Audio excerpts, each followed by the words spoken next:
제가 지난 6월 달에 문 정권의 하는 짓을 보고 이대로 가만히 있다가는 브레이크 터진 자동차처럼 달릴 가능성이 있다. 이렇게 판단해서 제가 많은 원로들에게 연락을 했습니다. 우리 원로들이라는 사람이 가만히 있기 어렵습니다. 그래서 연락했는데 이상하게도 우리 사회 분위기를 이미 감지했던 것 같습니다.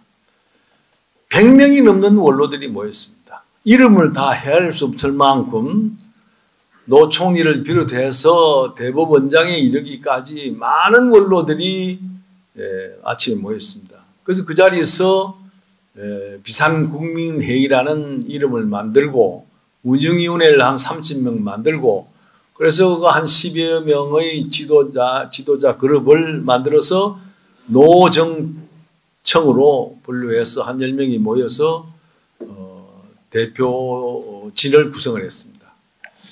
거기서 나를 대표를 해라 이래가 젊은 층도 몇 사람 있습니다만은 그래서 제가 이제 이 일을 맡아서 첫 번째 광화문 집회를 행사했습니다. 많은 사람이 오셨습니다. 그 집회에 상당히 의미는 있습니다만은 그 집회 그런 소위 그 군중 청중 집회 그것도 중요하지만은 그보다 더 있는 내실 운동을 해야 되겠다. 사실은 그런 공개 집회 운동을 하면은 굉장한 예산이 듭니다. 한번 시위하면 집회하면 하는데 한 1억 이상 듭니다. 도저히 우리 능력으로는 불가능하다. 그래서 내실을 기하자. 많은 사람들로 하여금 지금 이 나라의 위치가 어디 있으며 이 정부가 가는 방향이 어디며 우리는 어떤 마음을 가져야 된다고 하는 이런 내용을 가지고 많은 사람들과 대화하고 서로 소통하는 이런 운동을 하자. 그래서 이제 오늘 이제 이렇게 모이기 시작을 했습니다. 앞으로 이제 이게 계속이 되겠습니다만은 우리가 예상했던 거는 사실은 젊은 층들을 좀 대상으로 하려고 그랬는데 그게 쉽지는 않습니다. 앞으로 하여튼 노력을 해나가겠습니다. 이 첫 번째 모임에 여러분들 이렇게 성의를 가지시고 바쁜 시간인데도 참석해 주신 여러분들에게 정말 감사하다는 말씀을 드리고 우리가 왜 이런 모임을 해야 되느냐에 대해서 우리가 다시 한번 생각하는 계기가 되었으면 합니다. 노재봉 총리의 얘기가 대단히 학술적인 면이 있고 이해하기 어려운 면이 있지만은 나는 그 속에 철학이 있다고 봅니다. 우리 대한민국이 지금 어디로 가고 있는 것인가 말이죠. 이 노 총리의 얘기에 이어서 제가 앉아서 얘기를 들으면서 자, 내가 해야 할 얘기는 뭐냐? 현실 진단을 좀 한번 해볼 필요 있다. 이런 생각이 들었습니다. 그래서 제가 평소 때 생각을 가지고 있는 게 있는데 우선 기본적으로 지금 이 시대를 끌고 가고 있는 지도자라는 사람이 문재인이라는 사람이 어떤 사람이냐? 이 사람이 어떤 노선으로 가고 있느냐? 이게 우리 정확하게 알 필요가 있다.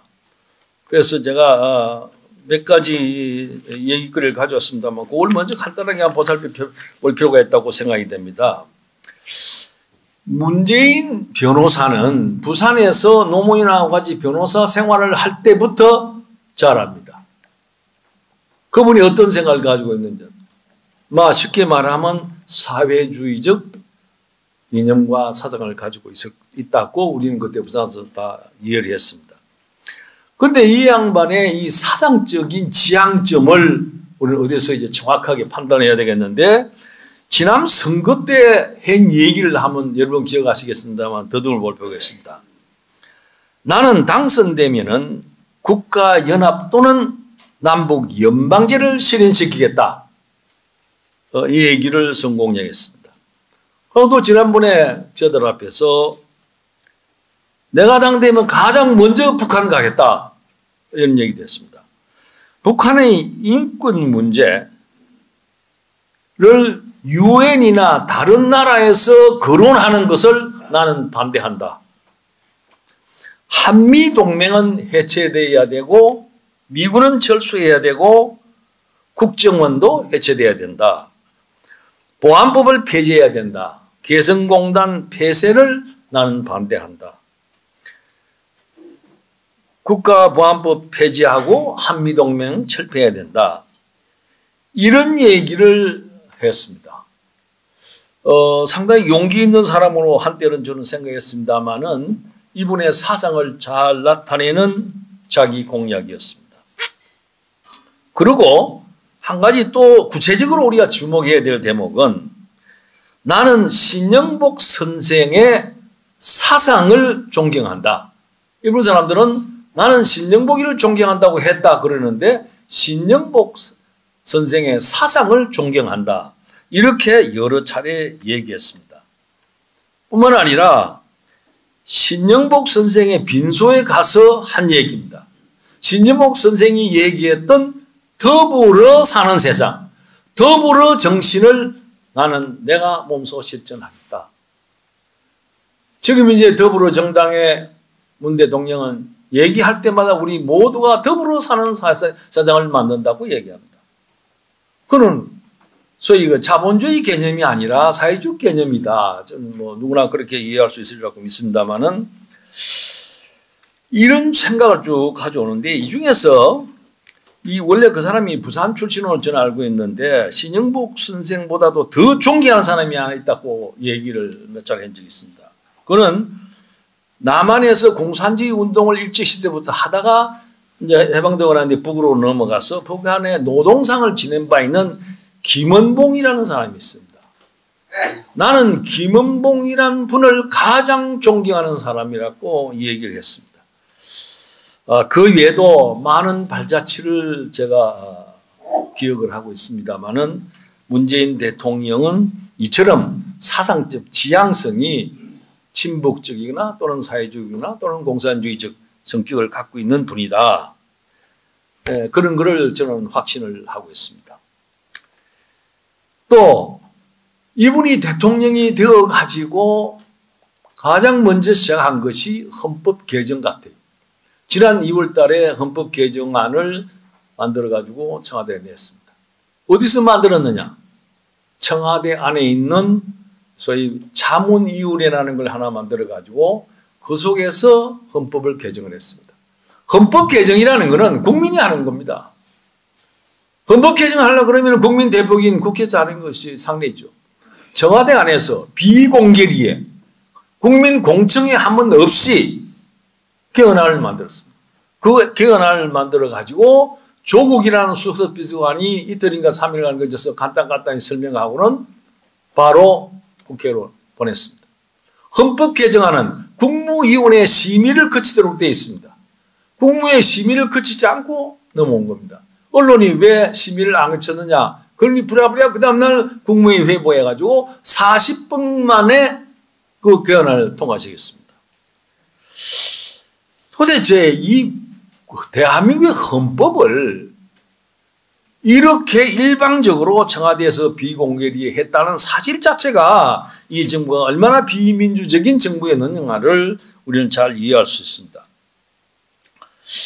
그 헌법 개정안을 뭐 다 설명할 수는 없습니다만은 제1조에 대한민국은 지방분권 국가다라는 용어가 넣어져 나왔습니다. 얼핏 보면 지방자치단체의 권한을 강화시키고 독립화시킨다고 그렇게 오해했는지 모르지만 이거는 연방제를 얘기하는 겁니다. 그래서 이 문재인 대통령이 과거의 선거 때 얘기했던 국가연합이나 국가연방제를 시행하겠다는 것을 바로 이제 실천하기 위해서 하는 겁니다. 자유민주의 사조에 있는 자유민주주의 자유를 빼려고 그러다가 저항이 많으니까 적당하게 어울리고 있습니다만은 자유라는 개념을 왜 뺐을까? 저는 뭐 헌법을 하는 사람이 아니니까 제가 헌법학자들한테 물어봤어요. 이 자유를 왜 빼려고 그럽니까? 자유민주주의 사회에서 통일을 할 때 북한의 인민민주주의와 자유민주주의 두 전혀 다른 이점을 가지고 통일할 수 없으니까 자유를 빼고 상의해서 민중민주주의를 하든지 사회민주주의로 하려고 하는 것으로 보인다라고 하는 노 헌법학자의 얘기를 제가 들은 바 있습니다. 사회 소위 보장제도를 국가시에서 국가 기본 권리로 만들었습니다. 이제 이른바 이 사회 보장 제도에 대해서 우리 정부도 많이 지금 하고 있습니다만 이런 시혜적 경제가 아니라 아주 국민의 기본 권리로서 하자는 겁니다. 사회주의를 얘기하는 겁니다. 지방자치단체를 하자는 것은 아니라는 오해를 씻으면서 그게 보니까 헌법에 보니까 저는 지방정부란 말이 나와요. 이게 뭘까? 어제 또 전화를 해봤더니 지방정부란 용어는 연방제에서나 쓰는 것이다. 이런 얘기를 들었습니다.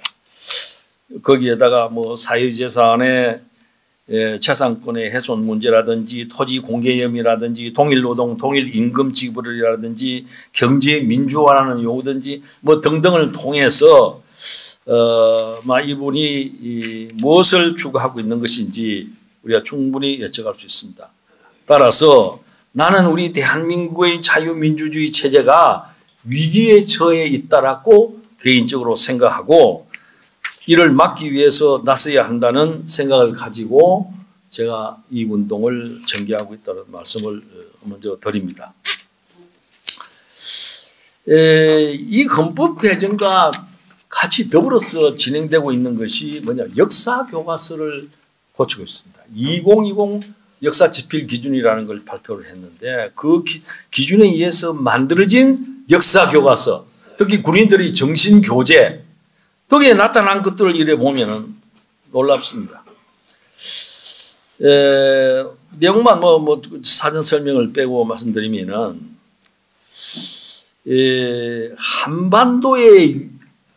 대한민국은 한반도의 유일 합법 정부다.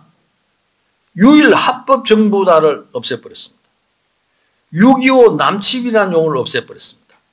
북한 인권 문제 없었습니다. 북한의 도발이라는 용어를 빼버렸습니다.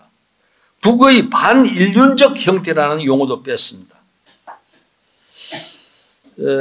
다시 말하면은 북한을 찬양하고 싶은 생각이 있는 것 같습니다. 북한의 정치 수용소 문제, 천안함 폭침 문제, 우리 역사를 사실대로 기술해야 될 역사 교과서에서 이런 용어들을 모두가 삭제했다. 심지어 국방부 정신교육 교재까지 주사파, 종북 세력, 북한 주민의 출신 성분 따라 사회 계층 구조, 사회 구조의 정치 사상적 조직 이런 것들에 대해서 싹 다 빼버렸습니다. 이렇게 역사 교과서를 고치고 현역 군인들의 소위 교재까지 이렇게 세밀하게 바꾸는 이유가 뭐냐? 저는 대한민국이 건국하고 이제 70년이 가까우는 이 시간에 왜 이런 세력이 나왔는가? 정말 예측하기가 어떻게 예상을 해야 되고 어떻게 풀을 해야 될지 정말 암담한 심정입니다. 청와대 안에 옛날에 전대협 출신들이라는 사람은 비교적 주사파 공부에 열공했던 사람들입니다. 서울대학교 경제학과 2학년에 있는 김영환이라는 사람이 강철 서신이라는 걸 학생들한테 보내면서 이제 주사파 공부가 시작됐는데 김영환이라는 사람을 내가 찾아서 우리 연구소에 불렀습니다. 얘기를 많이 나눠봤습니다. 그 위에 많은 이제 얘기를 해봤는데 김영환이라는 사람은 밀선을 타고 북에 가서 김일성을 만났습니다. 김일성하고 얘기를 한참 하고 그다음에 주사파를 연구한 교수를 만나가지고 얘기하는 과정에서 이 주사파라는 게 김일성 우상을 하자는 거구나 하는 걸 인식을 하고 남한에 와서 주사파는 엉터리다라는 사실을 제 앞에서 고백을 했습니다. 이런 엉터리 주사파가 우리 사회를 지금 젊은 사람에게 전파되고 그것이 실천하고 있고 이런 불안한 상황에 우리가 지금 있습니다. 그런데 그때 공부했던 그 주사파들 중에서 김문수나 김영환이를 빼놓고는 나는 이제 그 주사파에서 탈퇴했습니다. 이제 그 사상이 잘못된 사상이라고 생각합니다라고 스스로 고백하는 사람은 청와대에 들어가 있거나 또는 정부인 사람들이 한 사람도 고백한 사람은 지금 현재 없습니다. 청와대 언론의 보도에 의하면 저는 정확하게 조사를 못 해봤습니다만은 청와대 비서실에 500명 비서 중에 65명이 전대협 출신 주사파 공부한 사람들이라고 합니다.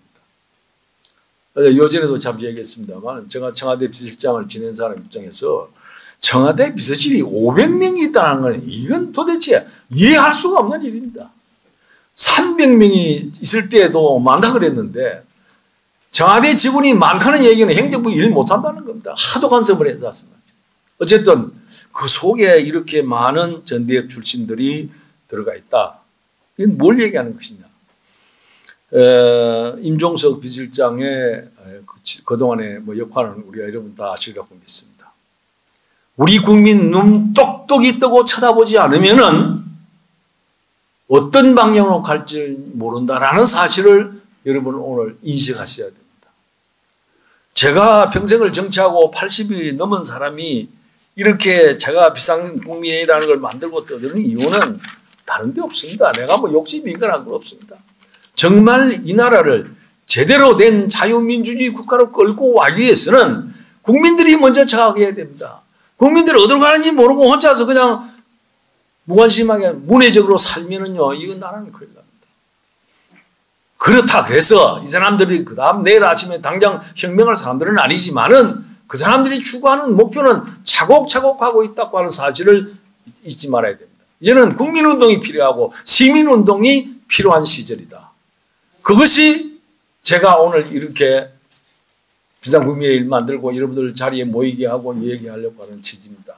오늘 이 노재봉 총리가 제가 먼저 인사를 하고 하려고 했는데 노재봉 총리가 바쁜 일이 있다 그래서 먼저 하셨는데 아주 그 속에 대한민국이 지금 어디로 가느냐를 잘 설명하고 있습니다. 저도 듣고 아주 공감을 했는데 말이죠. 오늘 이 모임이 상당히 우리가 추구하려고 하는 그 목적에 우리가 추구하려고 하는 이념의 또 사상을 개조하는데 큰 도움이 되는 그런 계기가 되기를 기대하고 여러분들이 교육을 마치신 이후에 주변 사람들에게 우리가 이 나라를 이대로 가서는 안 되겠다고 하는 설명을 여러분 좀 계속해서 꾸준히 활동하시는 그런 애국자가 되어주기를 기대하고 이 나라의 파수꾼이 되어주기를 기대하는 마음 간절합니다. 문재인 대통령을 공산주의자인지 간첩인지 저는 아무런 입장하면 그건 없습니다. 다만 그분이 주장한 거, 그분이 대통령이 되고 실천을 하려고 하는 일들이 사회주의 지향적이다. 좌파 이념을 가지고 있다. 북한과 뭔가 내통하고 있는데 뭘 얘기하고 있는지 대단히 위험스럽다. 이런 상황 속에서 그러면 어떻게 대처할 것인가? 그건 첫째 국민들의 인식이고 국민들의 소위 이른바 저항이고 가장 앞에서 전위대 역할을 하는 것은 역시 정당입니다. 정당이 지금 현재 야당인 정당이 국회에서 국민의 대신해서 이 정부가 이런 문제를 제기하고 투쟁하고 싸워야 하는데 야당이 무력해져 버렸어요. 야당이 있는지 없는지 제가 야당들 국회의원들하고 다 있는 데서 내 국회 강당에 가서 도대체 너희들 뭐 하냐? 김무서이, 홍준표 너 뭐 하는 놈들이냐 말이야. 내가 이 혼을 냈습니다. 김병준 인가 나한테 두 번 찾아왔어요. 너 무슨 놈 야당이 그러냐? 이 사람들이 야당이 뭐 하는 것을 몰라서 그런지 현실 감각이 없는 것인지 모르겠어요. 전혀 반응이 없는 겁니다. 가장 큰 문제는 언론이 언론답게 비판하지 못하고 야당이 야당답게 견제하지 못하기 때문에 이 나라는 이 정권은 교만해지고 독재로 가고 자기들이 추구하는 방향으로 가게 될 것이다. 대단히 대한민국 건국 이래 최초로 대한민국이 위기에 봉착했다. 저는 그렇게 생각합니다. 그러면 제일 중요한 것은 국민들의 저항이 가장 무서운 일입니다. 여러분들이 가서 여론을 전파를 하면서 국민들의 저항이 가장 무섭고 국민의 저항이 눈에 보이면은 야당도 아마 움직이지 않을까 이런 생각을 합니다. 언론이 왜 입을 닫고 있느냐? 이 정권이 들어오자마자 KBS부터 먼저 잡기 시작을 하는데 그 이사장인 이인호 그 여성분을 쫓아내기 위해서 그 노력한 거 제가 이인호 씨한테 얘기를 다 들었습니다. 정말 이인호가 더러워서 내가 수사표 내고 나와버렸다. 강규영이라고는 여러분 아실 겁니다. 이사 쫓아내는 강규영은 옛날에 그분의 아들입니다. 내가 잘 아는데 말이야. 그 명지대학교에서 강의하는데 민주노총이 와서 대해서 콱 하면 이러고 말이죠. 세상에 아침에 KBS 이사로서 카드 가지고 김밥 한번 사먹은 걸 조사를 해가지고 김밥 1000몇 백을 산 걸 가지고 조사를 따지고 말이죠. 이런 치졸한 정권입니다. 이래서 언론을 이제 탄압하고 야당을 탄압하고 야당을 이제 뭐라 그럴까요? 아주 엇박을 해가지고 말이죠. 꼼짝을 못하게 말이죠. 이래 만들어가지고 일방적으로 가고 있습니다. 나는 대한민국이 다음 선거에서 어떤 결과가 나올지 야당이 아마 보수 세력이 다 몰락할 것 같습니다. 나라는 더 어려워집니다. 지금이라도 정신을 차리고 국민 앞에 손을 들고 나와야 되는데 못한단 말이야 야당이. 옛날 민주화 투쟁했을 때 싸웠던 그런 의원들이 별로 없어요. 김무성이 홍준표 정도입니다. 내가 그래서 굉장히 이름을 검증하면서 내가 나무랐는데 이 야당 의원들이 말이야 이제는 완전히 월급쟁이에요. 여당도 마찬가지입니다. 그저 문 대통령이 하자는 대로 그대로 따라가지 자기 이긴 개전하는 게 없어요. 이 얘기들 보면. 이런 걸 어떻게 할 것이냐. 이거를 지지하는 방법은 이렇게 우리 국민들이 자각하고 일어나는 길을 여는 방법이 없습니다. 우리가 막 여론을 형성을 시켜야 됩니다. 기자들도 만나면 엇박하고 정치인들 만나면 엇박하고 말이야. 우리 국민들이 어떻게 지금 생각하고 있느냐 말이야. 나라가 많이 가고 있다는데 누구 많냐고 말이죠. 저항하는 사람이 있어야 됩니다. 민주주의는 비판하고 저항 세력이 있어야만이 건전한 민주주의로 가는 겁니다. 오늘 여러분들은 민주화 투사가 된다는 생각으로 나가셔야만이 우리나라의 민주주의가 되살아날 수가 있습니다. 부족하지만은 저는 아침 저녁으로 이 얘기를 하고 다니고 있습니다. 이렇게 바쁜 시간 참여하신 여러분 정말 저로서는 감동스럽습니다. 우리 자손들이 자유롭게 사는 자유세상을 만들기 위해서는 내가 어른으로서 좀 해야 되겠다는 그런 생각을 갖는 시간이 되어주기를 그래서 제가 기대하는 겁니다. 예, 다른 말씀.